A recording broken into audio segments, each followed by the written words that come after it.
Okay, we're up here at our top secret testing facility. We've loaded some standard velocities and subsonic velocity 22 rounds, one in one and one in one kind of deal.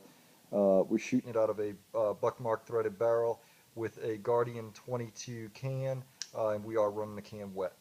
So we're going to get to see differences in sound. Go ahead, bud. Fire hole.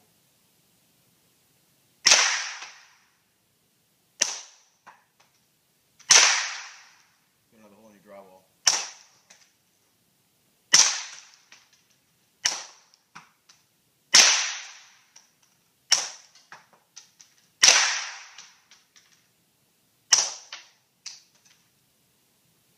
As you can see, subsonic ammo is pretty important.